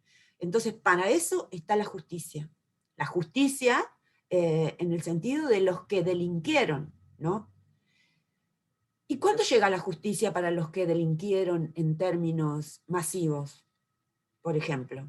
Esa sería una pregunta, ¿no? Vinculada a la ética y vinculada sobre todo al mundo de los derechos humanos, al campo de la educación en derechos humanos, y no tanto al campo de la enseñanza y el aprendizaje de los derechos humanos. ¿Está? Bien. Es interesante lo que decía, profesora, usted de lo que es, ¿no? ¿Qué conocemos por genocidio? Y esto se relaciona con la matanza, ¿no? El perseguimiento, qué sé yo, a los armenios, a los judíos, pero también, y está más como asociado a la matanza, pero también en la materia anterior que habíamos cursado, en etnografía educativa, también esto, ¿no? Como el genocidio acá mismo, ¿no? Acá, pues cerquita, ante los pueblos aborígenes, ¿no? Eso también es genocidio, el perseguimiento, el saqueo de sus tierras, y bueno, todas esas cuestiones que pocos los pueden visibilizar, ¿no? Por eso también es genocidio. Claro, el tema es que como hay un encasillamiento acerca del concepto de genocidio, no se lo llama de esa manera. Entonces lo que necesitamos es poder dialogarlos. Nos queda solamente pensar en cómo se va a penalizar aquellos genocidios. El problema es encontrar el culpable también, ¿no? Si ustedes quieren, esto de la pandemia podría ser pensado como un genocidio, ha muerto mucha gente en el mundo. Sin embargo, no lo van a catalogar como tal, porque las normas o el concepto de genocidio hecho por hombres blancos con patrimonio, obviamente, no incluye este tipo de matanzas humanas, ¿no? Entonces, para eso nos queda la ética y lo político para poder dialogar en torno a eso. Bueno, ahí Irina está levantando la mano desde hoy. Irina. Hola, profe. Sí, yo quería retomar algo que dijo que me pareció importante, el tema de la dignidad de los presos. Bueno, como usted sabe, que yo comenté, yo trabajo en contexto de encierro y siempre digo lo mismo, porque bueno, suelo hablar con mis alumnos y ellos me cuentan las situaciones que a veces pasan ahí adentro, como por ejemplo algo muy sencillo, el hecho de dormir. Es un lugar muy chiquito, muy pequeño, que está destinado en sus inicios, era para 2 o 3 personas, me dice, y a veces dormimos 9 o 10. De hecho, es a simple vista cuando se entra por buzones. Los buzones son cuando ellos están esperando a ser trasladados, o a veces quedan en castigo. Nada, eso es un cuadradito donde no hay baño. La comida la tiran como si fuese a un perro por un buzón, precisamente por eso se llama buzones. Y yo a veces digo, esto no sé si reconstruye a la persona para que después de este proceso salga mejor, sino que ellos salen, a veces digo, ¿no?, con más odio y con más bronca, porque por más que ellos estén presos por lo que fuese, como digo, la justicia se tendría que hacer cargo, tendrían que estar presos en condiciones que sean más dignas, en donde ellos puedan aprender, dignamente a vivir y a mejorar eso que a ellos los llevó a estar ahí. Está buenísimo que vayan a la escuela, que aprendan otras cosas, por ejemplo, juegan al rugby, tienen deportes, tienen talleres, talleres para arreglar motos, talleres para construir, a veces construyen muletas, cunas para bebés, que después las donan. Entonces, esa parte está buenísima, pero después está esa parte de hacinamiento, de dolor, que a ellos no los hacen mejores, sino que les causa, como, bueno, valga la redundancia, este dolor y esta bronca que los hace salir, yo a veces digo hasta peores, por no tener condiciones dignas, le quitan esa dignidad. Sí, totalmente de acuerdo, totalmente de acuerdo. Y el tema es otro, además de las peripecias que le suceden al interior de la privación de la libertad, cuando salen al mundo tan violento en el que vivimos, tan violento por múltiples cosas, no quiero sonar reduccionista, pero ustedes saben que vivimos en un mundo violento y que la violencia no tiene que ver solamente con lo que me quitan cuando salgo a la calle, sino que la violencia tiene que ver con otras cosas que suceden en algunos sectores de la población, ¿no? Y entonces, si hacemos una anamnesis, si ustedes quieren, y pensamos en todos los atropellos a la condición humana que hemos tenido que padecer, no solamente en nuestro país, sino en toda Latinoamérica y en el mundo, uno se da cuenta que hay problemas que no se van a resolver únicamente con una norma, sino que se van a resolver con, por ahí con el disfrute, por llamarlo de algún modo, de esos derechos básicos, ¿no? Porque yo a veces me pregunto, ¿qué hubiese pasado si todos estos grupos de adolescentes, jóvenes y adultos que están hacinados en las cárceles hubiesen tenido la posibilidad de compartir un mundo, entre comillas, mejor, ¿no? Un mundo con alimento, con trabajo, con educación, con salud? ¿Qué hubiese pasado? No puedo hacer historia contrafáctica, pero digo, lo que sí puedo hacer es imaginarme algo distinto. Y desde ese lugar nos cuesta mucho trabajo ponernos en lugar del otro, ¿no? En el lugar de la alteridad. Entonces, esto amerita reflexión, diálogo, no hay otro modo. No digo que con esto lo vamos a resolver, pero por lo menos lo vamos a poder canalizar. Sí, alguien está queriendo hablar. Adelante. No, yo, profe, que le iba a decir algo que yo, bueno, mi movimiento fue esa pregunta que usted se hizo, lo mismo. ¿Qué pasó en esta formación de los chicos previa que los llevó a delinquir, como quien dijo, o a hacer cualquier otro tipo de delito? Pero adentro de la cárcel sigue sucediendo ese mismo delito que sucede acá afuera. Que yo a veces lo que digo es, o me pregunto, ¿no? ¿Por qué no generan un poco más de igualdad? Porque yo he visto alumnos que hasta yo le he llevado ropa de mi viejo, porque él no tenía visitas, era un hombre grande. No justifico lo que haya hecho, ¿no? Yo nunca pregunto, porque si no entra siempre en juego, yo digo, la subjetividad, y es algo que no me interesa, y hasta le llevaba ropa porque el hombre no tenía visita, y tenía una sola campera para, nada, todos sus días, y sin embargo hay gente que recibe un montón de ropa y la cambian a canje de. Lo mismo, obviamente, los elementos de higiene, ¿no? Ellos no tienen elementos de higiene, por ejemplo, este hombre no tenía elementos de higiene. Entonces era como, él a veces me decía, yo me siento mal por sacarle a mis compañeros, por no recibir visita, y es como que eso lo tengo que pagar con costos muy grandes acá adentro. Entonces yo digo, ¿por qué no darle lo mínimo que son elementos de limpieza y quizás una vestimenta igual para todos para que no se genere esta desigualdad, este robo que a veces hay? Porque entre ellos se roban las zapatillas, se roban la ropa, ni hablemos de los traslados, que ellos me contaban que en su momento, ellos es lo que más sufren, porque en cada traslado es un empezar de nuevo, porque dice, llegamos con lo opuesto, nos vamos con un bolso de algo que nos llevamos, dice, y si sabemos que nos vamos a trasladar, ya se lo vamos antes a nuestra familia, porque eso lo perdemos. Entonces yo digo, sigue estando esta situación de competitividad, de robo, de todo. Entonces, ¿por qué no generar una igualdad en cuanto, no sé, a vestimenta, a comida y a elementos de higiene? Y el resto que lo vayan adquiriendo, no sé, con trabajo, hacen jardín también, por ejemplo, y hacen re lindos jardines. Entonces yo digo, está buenísimo porque adquieren un montón de otras cosas, pero lo pierden con este hecho de, yo tengo mejores zapatillas, se generan peleas para ganar esas zapatillas. Entonces, nada, eso ahí adentro es como otro mundo que a veces yo me planteo, digo, ¿por qué no? No sé, una vestimenta igual para todos, aunque suene antiguo, no digo el coso a rayas, ¿no? Pero qué sé yo, no sé, un pantalón azul y una remera blanca para todos. Bueno, listo, esa es la vestimenta, como un uniforme.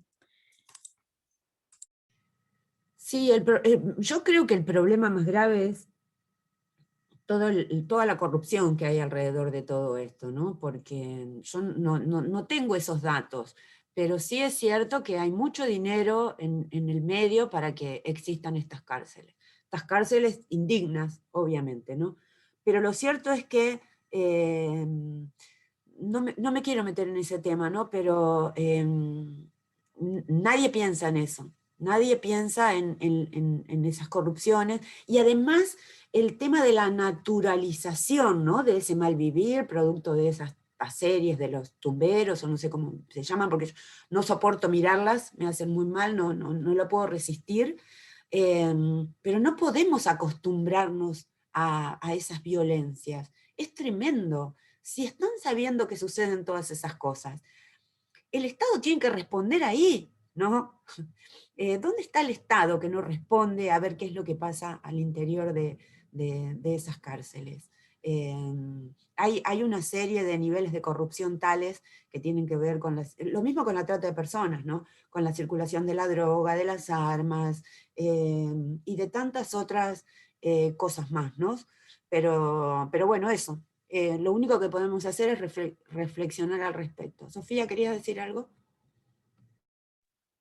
Sí, que pensaba cuando la escuchaba a Marina, lo que hacía referencia, digo, si el que termina delinquiendo es el que ya desde un principio estuvo excluido, y dicho mal y pronto, es el negro, el villero, el que ya no importó desde el vamos, ¿cómo va a importar cuando salga? ¿O cómo va a importar cuál es su situación ahí adentro? Si ya desde el vamos no nos importó. Entonces, me parece como boom para pensarlo, ¿no? Cuánto que hay atrás y cómo cuando uno empieza a descascarar las cosas, hay más mugre, más mugre, más mugre. Me parece como, no sé, para pensar. Me quedé como reflexionando. Para eso estamos, ¿no? Pero Exacto. Yo creo que son problemas muy, pero muy complejos, porque yo lo que contaban recién las compañeras, ¿no? Me ponía a pensar cuando me fui a las cataratas y cuando pasas por Misiones, ¿no? Cómo está tan naturalizado. Cuando vas caminando, fuimos, bueno, una amiga conseguía unas piedras más económicas, ¿no? En el mismo lugar donde entras a ver las minas de Wanda, ¿no? Pero tenía otro caminito para conseguirlas por los lugareños. Y cuando ibas caminando, como los niños, ¿no? Y la pobreza que hay, los niños descalzos, si bien nosotros siendo otro quizás tenemos otras costumbres y quizás estos niños caminen así y cómo puede ser y cosas naturalizadas y esto, ¿no? Entre las injusticias. Y cuando en un momento también nos fuimos en micro del centro, hablo como están corriéndote los niños para que les des un caramelo, para que les des una moneda, para que les des algo para comer. Entonces son cuestiones muy, muy complejas, y yo mientras hablaba todo eso, también veía todos los trasfondos, ¿no? Y también estas cosas oscuras, como decía la compañera, desde la psicología lo podemos ver, qué le pasó a esta persona primero para delinquir, ¿no? O sea, qué lo llevó a delinquir, ¿sí? Si está en la cárcel, quizás puede ser por una causa justa o no justa, no lo sabemos. ¿Y qué lo llevó a delinquir? ¿Qué pasó con su infancia? Y son cosas, quizás lo delinquió, que se robó para darle comer a sus hijos, ¿no? Se me ocurre. Otra, robó porque tiene una infancia oscura, de maltratos, destrato, agresiones, violencia, todo tipo. Entonces, ¿qué lo lleva? ¿Sí? Pero paralelamente, simultáneamente pensaba esto. ¿Y qué pasa con las injusticias de estos niños? ¿Y qué pasa con la corrupción? Entonces, y un Estado totalmente ausente, tanto en las cárceles y tanto estos niños que, y hasta una vez había visto en un noticiero, y nunca más miré noticiero, porque me lloré todo, porque habían muerto 2 niños de hambre. También, no sé si era en el Chaco. O sea, ¿qué pasa con todos estos problemas, no? Yo me ponía a No, pensar todas esas cuestiones. y no hace falta irse tan lejos. A la vuelta de la esquina encontrás chicos pidiendo, chicos descalzos, chicos no. Eso está a nuestro alrededor. A nuestro alrededor, tal cual. Nosotros veíamos acá cómo está, y estamos acá, estamos a distancia. Yo vivo en un lugar, y no sé, en el río de Quilmes, por ahí cerca, hay un comedor La Esperanza, donde nosotros vamos con unas compañeras a llevar unas cosas, o a hacerles un cine, un pochoclo, y como los chicos están descalzos, en una situación totalmente de abandono, y vos decís, ¿dónde están los padres de estos chicos? ¿Dónde está el tutor? O alguien. Uy, se me puso. Ay, no sé qué hice. Si Estoy compartí escuchando. algo, pues. No, yo ¿Cómo? fui. Perdón. Y bueno, todas esas cosas que te interpelan, ¿no? No sé si quedó alguien por hablar, pero ya son 12:20 y quería que trabajáramos un poco en esto, porque en esto va a consistir el segundo trabajo práctico. No con este caso, pero va a ser algo similar, en el que ustedes van a tener que leer el caso, dialogar con su pareja pedagógica y tomar una postura. ¿Sí? Recuerden que nuestro taller es de posicionamiento docente. En ese posicionamiento vamos a posicionarnos políticamente y éticamente, ¿no? Con éticas distintas. En este caso, que vamos a trabajar hoy, o que vamos a trabajar sintéticamente, es un dilema, ¿no? Es un dilema ético, y la propuesta es intentar resolverlo, pero con argumentos válidos. Resolverlo con argumentos válidos es tomar un posicionamiento, pero decir desde qué ética se están parando para pensar en la resolución, ¿no? O en la posible resolución, porque esto no se puede resolver. Por eso es un dilema, ¿no? Porque no tiene resolución. Pero bien, el caso es este, está tomado del libro de Javier Echeverría, que les dejé la selección de textos de autores, para que más o menos puedan ir viendo qué dijo cada uno. Pero leemos. Un hombre acaba de ser contratado por una empresa como director de sus servicios de informática. El puesto exige una mentalidad lógica y se puede decir que nuestro personaje hace del razonamiento una profesión. Pero un día se elige que realice un estudio informático exhaustivo de la empresa en cuestión con el objeto de reducir drásticamente su plantel laboral. De súbito, el esquematismo lógico de este protagonista se ve afectado por un acuciante dilema práctico. Puede limitarse a decir sí a su encargo, con lo que asegura su propia posición y sacude posibles competidores, y saca, perdón, posibles competidores de encima, o bien puede tomar un interés en rechazar la mencionada demanda de acuerdo con lo que considera una acción hiriente para él y sus compañeros. Digo, de algún modo tienen por un lado el deber y por este otro lugar la cuestión del deseo, ¿no? El sujeto de este caso ha tenido que pasar de un orden de razonamiento a otro. Ha debido pronunciarse mediante un juicio suscitado por el interés práctico. Tienen que seguir razonando como exige su trabajo mismo, pero en esta ocasión por la vía de los requisitos de una razón práctica. Cuestiones entonces. ¿Qué diferencia un razonamiento del otro? ¿Qué tipo de argumentos se usan en un caso y en el otro? ¿Cuáles son los criterios de validez en un caso y en el otro? Son preguntas que se hace, que pone Echeverría, pero que de algún modo intentan guiar la discusión sobre este caso, ¿no? El caso puede ser hipotético o real, no importa. Lo importante es que acá el protagonista de la historia necesita resolver. Necesita resolver si atiende al deber o si de algún modo atiende al deseo, o si de qué lugar se para, ¿no? Si se para del lugar de la empresa, si se para del lugar de trabajador, si se para del lugar de compañero de trabajo, ¿no? Entonces la propuesta es que ustedes puedan mencionar cómo resolverían, qué harían si estuviesen en el lugar de este director de servicios informáticos con la tarea que le pide el dueño de la empresa, ¿no? Bien, escucho comentarios.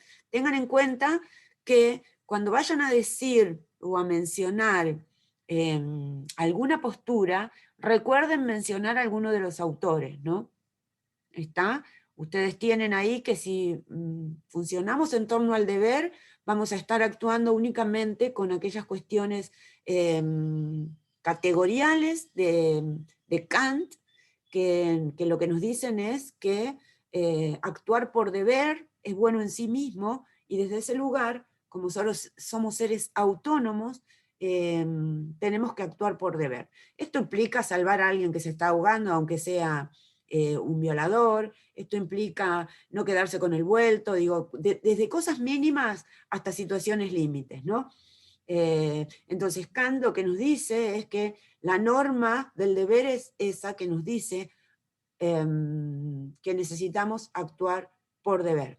El principio, la dignidad humana, pero segundo, no lo que tiene que ver con nuestro interés egoísta, sino lo que tiene que ver con actuar en el marco de la norma práctica, ¿no? Obra de tal modo, dice el imperativo categórico, obra de tal modo que consideres que tu acto se transforme en ley universal, o algo por el estilo. Yo no puedo repetir textualmente lo que dicen los autores, pero la idea más o menos es esta. Ese imperativo categórico nos dice, obra de tal modo que actúes en sentido de que tu acto se transforme en ley universal. Es decir, no le hagas a otro lo que no querés que te hagan a vos, ¿no? Entonces, bueno, está complicado comprender esto del actuar por deber, ¿no? Porque de algún modo se mezcla el deseo, ¿no? Bueno, ¿alguien quiere participar en torno a mencionar algo de esto?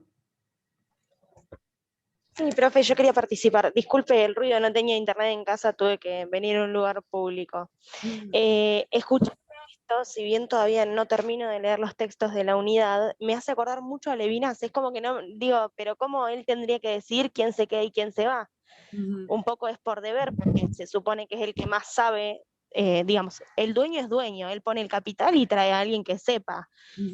Entonces, te pone acá el deber de elegir el quién se queda y quién se va, y vos decís, bueno, pero si es en función de necesidades, ¿por qué tendría que decirlo yo? Si es en función de conocimiento, sería muy egoísta, porque digo, bueno, me conviene trabajar con fulano y mengano, que son mucho más capacitados. Pero si lo pensás, decís, bueno, me estoy dejando morir, viste que decía, Levinas decía, soy otro humano, no me mates, no me dejes morir, y es casi que lo mismo, digamos. Es un papel feo el que le pusieron al hombre, digamos, por decirlo de una forma, al gerente, y no sé, yo, desde mi punto de vista, que también me ha pasado, por ejemplo, en el colegio, cuando te piden que acuses, o en la facultad cuando te digan que, digamos, cuando no quieren hacerse cargo de tomar la decisión y piden a terceros que digan, uy, ¿vos qué opinás? ¿Qué tendría que hacer? Me parece que ahí está, digamos, sacando el derecho primero de la libre expresión, porque tal vez yo creo que no se merece que yo diga quién se queda y quién se va, y a la vez le está sacando a la persona, uno, su sustento económico, y dos, la posibilidad de demostrar la capacidad que tiene. Bien, eso está bien, por ahí, por ese camino vamos. Entonces, ¿quién más? ¿Quién más? Ah, a propósito, si tienen tiempo el fin de semana, hay una película que está en YouTube y que es bien interesante, que se llama El Método. Es una coproducción argentina-española, pero que pueden ver claramente cómo cómo se dialoga en términos de, de las éticas, ¿no? El Método.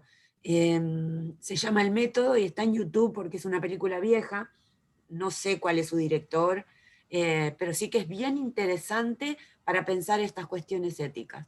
Así que si tienen un par de horitas libres, sugiero que la vean, les va a resultar bien interesante para pensar estas cuestiones de la ética, ¿no? Bien, gracias Teresita. Entonces, ¿quién más? Profe. Bueno, dale.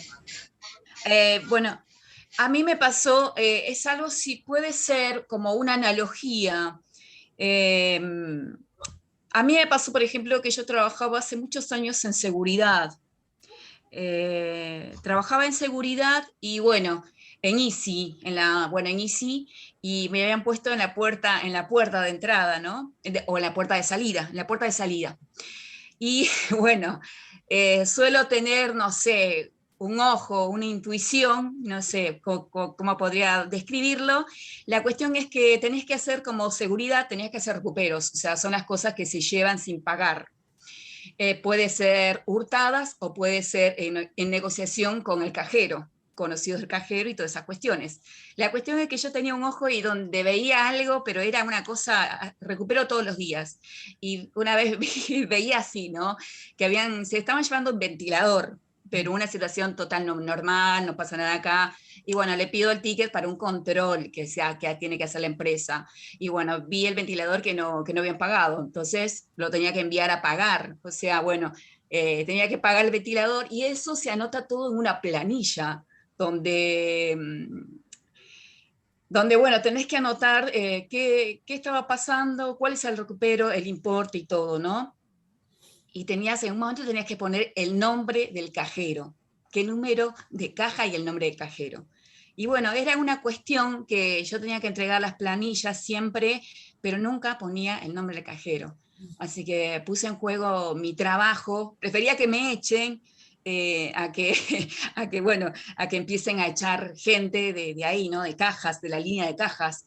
Y bueno, a mí me pasó eso, que por no perjudicar a las otras personas y porque no las echen ni nada, también me encontraba en una situación que no es que era imprescindible que yo tenga ese trabajo. Y quizás la persona de línea de caja sí, para esa persona quizás sí era imprescindible. Entonces ponerme en el lugar del otro. Yo no lo necesito tanto, quizás lo necesita más. Pero era el escrache en la planilla. No ponía ningún nombre, enviaba la planilla así y bueno, después me despidieron porque bueno, si bien les servía como recuperadora, porque recuperaba muchas cosas, pero bueno, no terminaba de hacer... del deber, no, esto de de tener que escrachar a la gente y poner el nombre y todo, y esas cuestiones después ellos se fijan, lo analizan y ven si esas personas siguen o no, o de alguna manera están robando también, ¿no?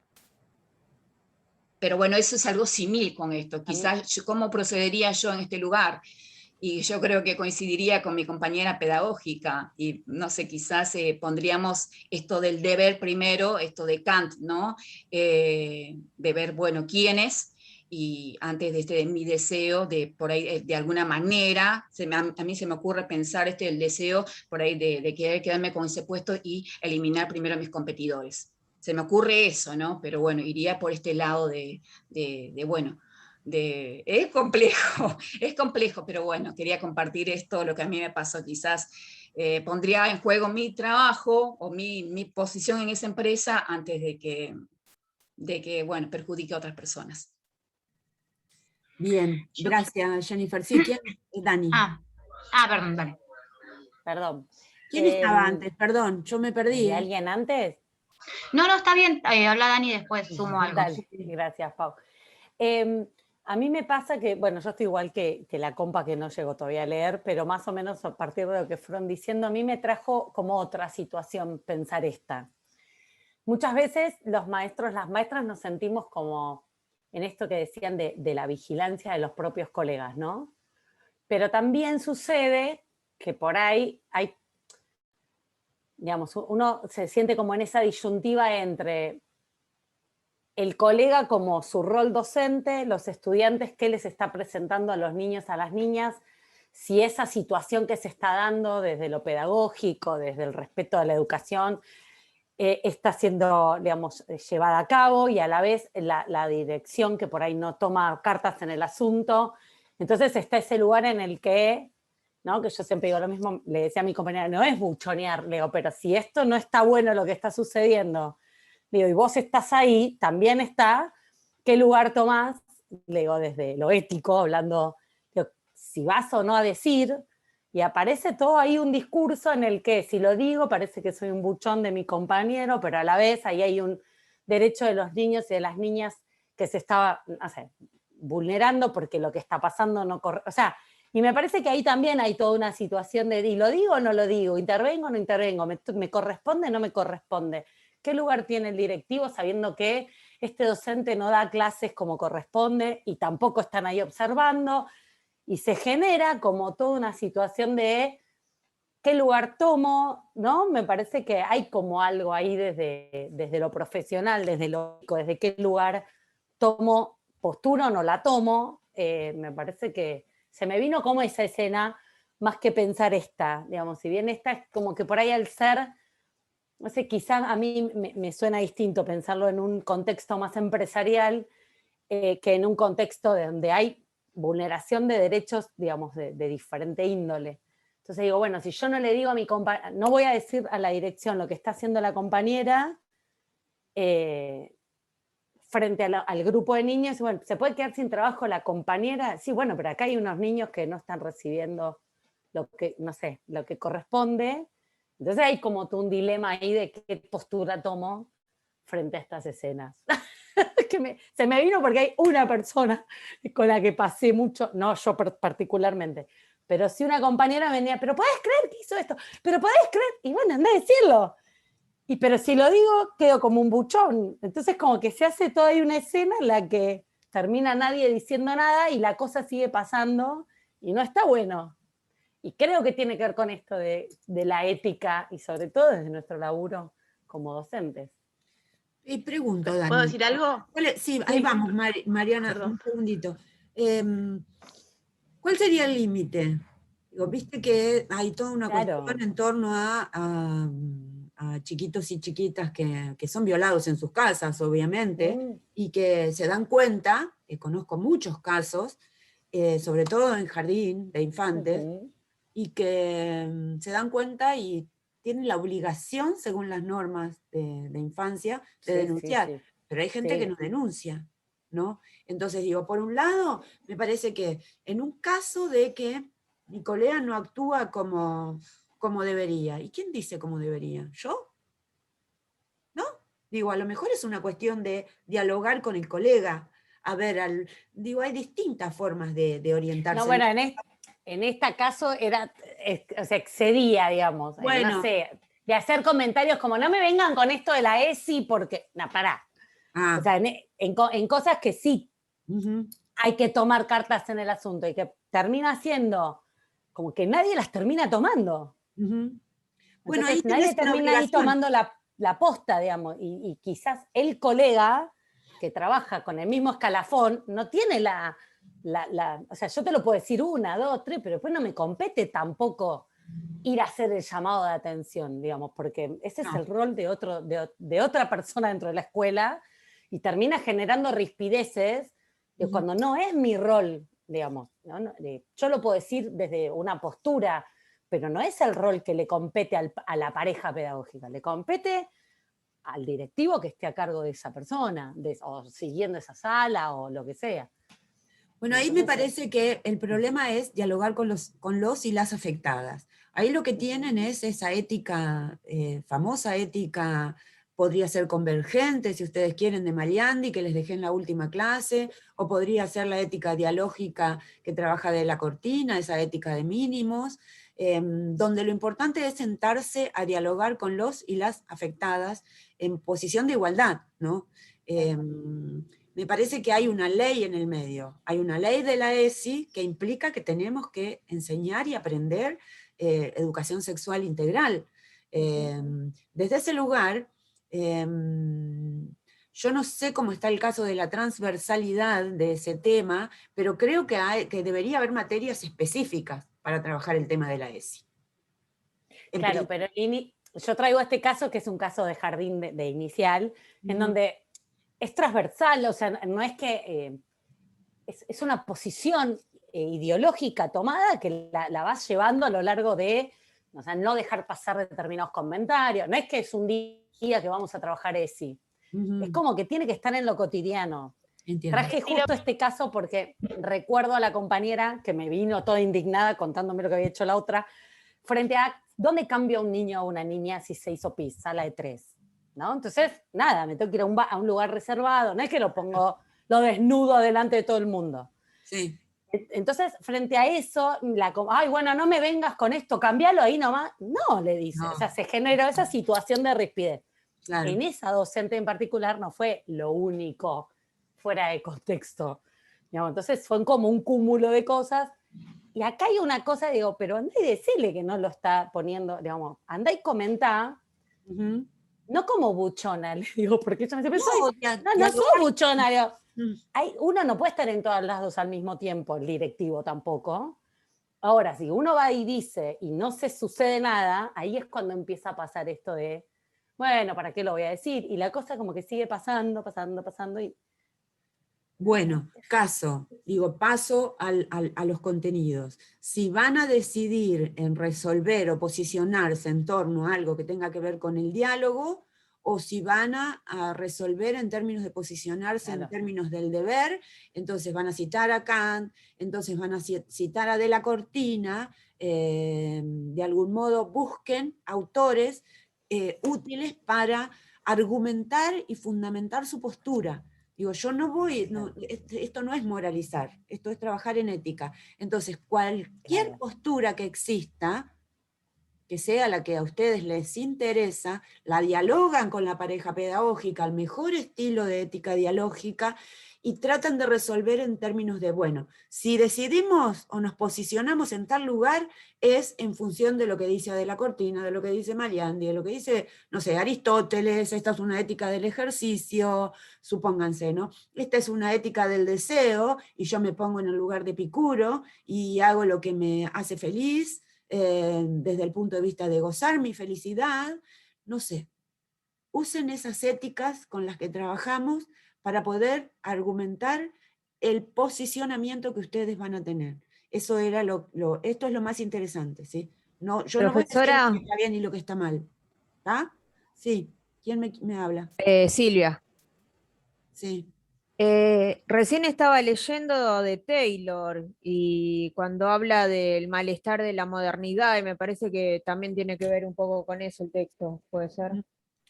Sí, yo no trabajo mucho a Taylor, pero es uno de los autores más importantes para comprender la complejidad del mundo, entre comillas, postmoderno, del mundo en el que vivimos, ¿no? Que está cargado de éticas diferenciales y que en realidad nadie toma una postura que de algún modo pueda, pueda pensar en esa dignidad humana, ¿no?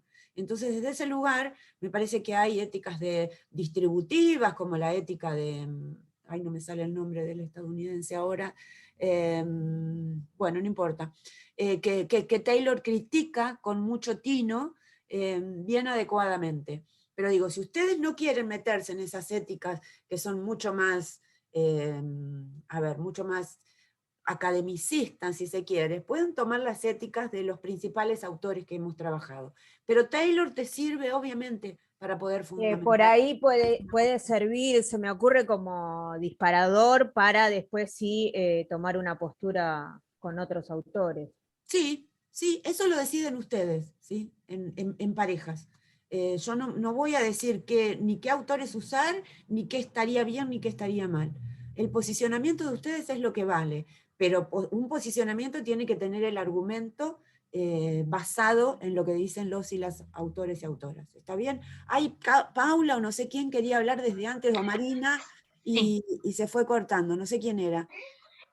No, yo estaba pensando si respecto del ejemplo ese que nos compartiste en la pantalla, si puede haber dos momentos para que actúe la ética. Uno, al momento de elegir la profesión y lo que nos queremos dedicar, y otra ética cuando ya somos profesionales. En el sentido de que si la ética actúa anteriormente, entonces vamos a poder elegir pensando en cómo vamos a actuar después, porque, por ejemplo, no sé, pensando por ejemplo, en las fuerzas de seguridad. Bueno, si decidimos ser policías, sabemos que hay algunas cosas de ese sistema que vamos a terminar reproduciendo. Entonces ahí no sé si vamos a tener ya el tiempo de pensar éticamente, si, no sé, reprimir una manifestación, si golpear a alguien, si tener situaciones de corrupción.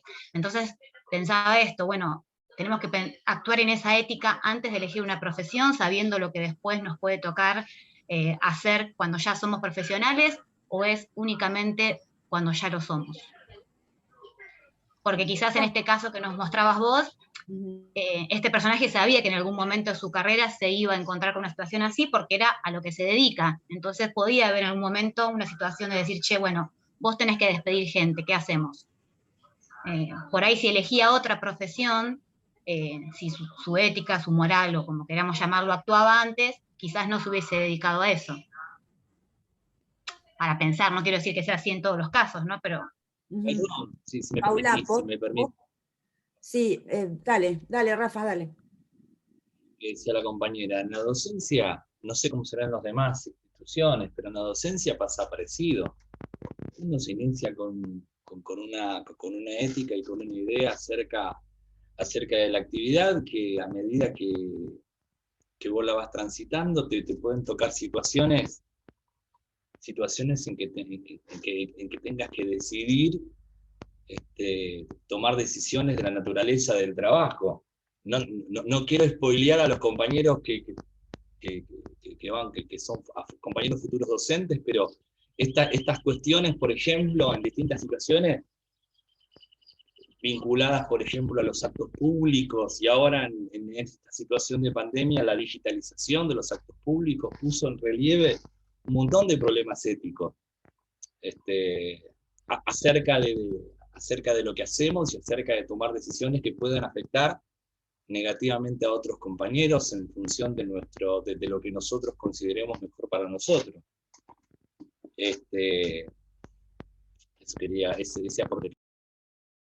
Gracias, Rafa. Digo, para contestarle a Paula, hay que sentirse libre de poder organizar la tarea en función de los contenidos, por un lado, esto es una materia, estamos dialogando, pero la idea es poder capitalizar lo que nos enseñan los autores.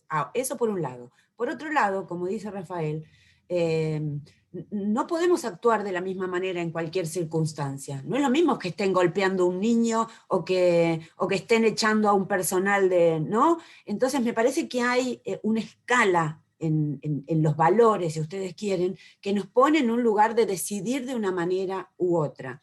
Justamente eso es lo que tienen de motivador el tema de las normas éticas, que son normas de costumbre, que las vamos ejercitando, pero que de algún modo se transforman, cambian. Y se transforman no únicamente porque se transforma nuestra vida en sociedad, sino que se transforman porque estamos en distintas situaciones. Si ustedes quieren, ¿hay una ética de la respuesta adecuada? Sí que la hay. Pero no en el sentido de saber cómo tenemos que actuar en ese momento, sino el saber cuál ética elegimos, con cuál ética nos vamos a orientar en ese momento. Por un lado eso. Por otro lado, uno no puede ir con el libro de ética bajo el brazo para saber cómo lo va a decidir, ¿no? Uno actúa en función de lo que ya tiene en su forma de ser, en sus actitudes. Uno va y actúa de una determinada manera. Eso en el lado de nuestra vida, ¿no? Uno va y actúa así, no sé, yo a veces estoy en el fondo de mi casa y escucho que están golpeando a un chico o algo, y salgo y le grito, pará, porque no aguanto dejar que la cosa suceda. Digo, un día de esto, en la plaza cuando iba a caminar, alguien un día me dijo, no se meta señora, y la chica lloraba con la panza así, y él le... ¿Cómo no me voy a meter? ¿Cómo no me voy a meter? No puedo volver a mi casa con esa sensación de no haber intervenido para ver si lograba que algo cambiara, ¿no? Entonces, y no voy con los libros de ética bajo el brazo. Digo, voy con lo que de algún modo cómo quise orientar mi conducta. Entonces, yo no les voy a decir cuál es la ética que tienen que usar. Lo único que voy a decir es, usen argumentos de los autores. Decidan, posiciónense en el lugar que les parezca adecuado y desde ese lugar argumenten con los autores. Eso es lo único que tiene de norma, entre comillas, la actividad. Lo que voy a hacer es dejarle el caso en un foro, ahora lo estoy pensando, les dejo ese caso en un foro para que lo tengan ahí presente. No va a ser el mismo caso del parcial, voy a buscar otro, obviamente, pero de algún modo les va a servir de ejercicio para ir pensando en cómo utilizar a los autores y las autoras. Ahora sí, ¿había alguien que quería hablar? ¿No? Pregunta, ¿esa sería la sexta narrativa? ¿Esta tarea? Bueno, si quieren utilizarla como sexta narrativa, está bien, es buena, Rafa, la ponemos como sexta narrativa. ¿Está? La subo, ahora cuando terminamos la subo. Un sí. poco esto que venías diciendo, Marcela, es que Mónica. Digamos, Mónica, perdón, uno se constituye como sujeto y por lo tanto va armando, digamos, va tomando postura en la vida digamos, a partir de esta lectura que nos puede servir como para justificar o no qué postura iba tomando por la vida. Digamos, y tiene que ver con esto que veníamos hablando de cómo me constituyo como sujeto. Digamos, seguramente a una persona que tuvo la libertad de expresión, de decirse, de tomar decisiones a lo largo de la vida, va a constituir ciertas éticas, y esto que veías en la plaza, otra persona que se deja, que considera al otro como, ¿no?, ese lugar de poder que puede actuar sobre mi persona, seguramente tuvo otra constitución a lo largo de su vida. Entonces me parece que por ahí lo valioso de recuperar esto es poder ofrecer estas posibilidades a quienes están estudiando, digamos, ¿no?, como nosotros, futuros formadores de formadores, digamos, ir pudiendo mostrar otras perspectivas, por lo menos en lo que refiere a lo educativo, que es lo que nos compete en este momento. Pero creo que es eso, uno fue creciendo y constituyéndose como tal, y por lo tanto toma posturas. No sé, como docentes creo que también nos pasa. Tal cual. Bueno, ¿qué más tenemos? ¿Algo más? Ahí estuve viendo algunas participaciones y esa peli que les había comentado la pasó Rafa el link y Sebastián también se ponía de algún lado ahí, no recuerdo bien en qué, pero Sebastián u otras personas que dialogan en el chat está muy bien, pero digo, cuando quieren intervenir el espacio es para todos y todas, ¿sí? Bien, eso entonces. Si estamos de acuerdo, entonces nos despedimos hasta la semana que viene. Les subo en un rato el caso para que usen como disparador de la narrativa y les pongo un foro solamente por esta semana para quienes quieran participar en el foro. ¿Está bien? No es obligatorio, lo pongo para quienes quieran participar. ¿Está? Bien. Gracias, profe. No, de nada. Bueno, nos vamos Hasta entonces. luego. Buena semana. Hasta la semana que viene. Buena semana, hasta luego. Buena semana. Chao, Nos vemos. hasta luego. Buena semana, hasta luego.